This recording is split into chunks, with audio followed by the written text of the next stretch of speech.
remembering in Miranda? Do you remembering in? And the tearing and the spreading of a straw for a bedding, and the fleas that teased the high Pyrenees, and the wine that tasted of the tar, and the cheers of the young muleteers under the vine of the dark veranda. Do you remember in Miranda? Do you remember in? And the cheers of the young muleteers who hadn't got a penny and who weren't paying any, and the hammer at the door and the din, and the hip-hop hap of the clap of the hands to the twirl and the swirl of the gorgon chancing, glancing, dancing, backing and advancing, snapper of the clapper to the spin, out and in. Do you remember an in, Miranda? Do you remember an in? Nevermore, Miranda, nevermore. Only the high peaks hoar, and arrogant a torn at the door. No sound in the walls of the halls, where falls the thread of the feet of the dead to the ground. No sound, but the boom of the far waterfall like doom.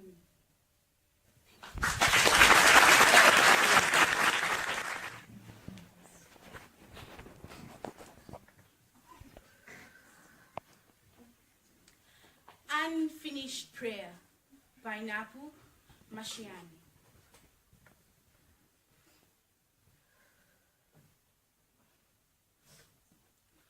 God, if by any chance you reach my human world, where the veil of my struggle has followed my birth in the streets of Soweto, to my childhood in the segregated mountains of Kwakwa, if you were to reach my home among the wounded lips of Johannesburg, or from the blood-stained history of Azania, or from the beautiful dead flowers of Zimbabwe, or deserted brown deserts of Botswana, next to the green of Swaziland, below Zambia's waterfalls, beneath Angola's hidden history, right into sand paintings in Namibia, above the peak of the Maluti Mountains of Lesotho, or the blue sea of Mozambique. Remember a girl with sunburned, twisted hair, who has crossed all borders of friendship. Remember her framed words weeping. Remember her flaming eyes dreaming and how they flicked in the rain. Remember how silence closed around the blossom of a smile, and the stillness inside her heart, her pain. Bring her back from fear. Fill her with words of hope for her people. Let her be free again.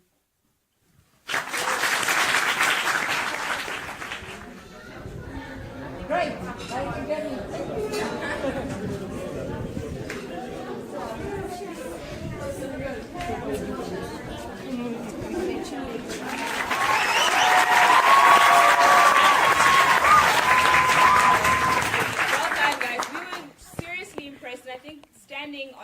Standing here and sharing with such sincerity is a very difficult job. So for everyone that participated, the teachers who supported and helped train them, the parents who had to listen to the same poem over and over and over and over again, thank you. Okay, so I'm just going to share general comments, which hopefully, even if you're not in the top 6, but that you may take with you, and we'll hope to see you here again next year. So one of the things that came up for us quite a number of times was, do not be afraid of your natural voice. All right? Don't aspire to the poetry voice. Your natural voice is more than sufficient, and that's what we want to hear. Remember that in order to connect with the audience, besides the eye contact, the gestures, and so on, you need to connect with the poem. Right? Learn to understand the emotion of where the poem is coming from, what the poem is trying to say. Connect with that. Find some of those feelings, some of those experiences in your own life, and use them to draw from that emotional pool in order to share with us. And when you do that, when you connect with the poem, we'll connect with you. All right? The performance doesn't begin here. When you walk up to your position, consider yourself to already be in performance mode, or in the recitation, right? That's important. We want to see the confidence with which you're approaching the poem from the moment in which you walk up to that spot. But also remember that the title of the poem is part of the poem. So in order to give quite an impactful performance, give us, with the same energy of the rest of the poem, the title as well. Right? In some poems, you may even find that the line or that the title is actually the first line of the poem. All right, so don't. Okay, that's not. Give us the entire performance from the moment you woke up. You're already telling us what to think and how to feel as you approach the space.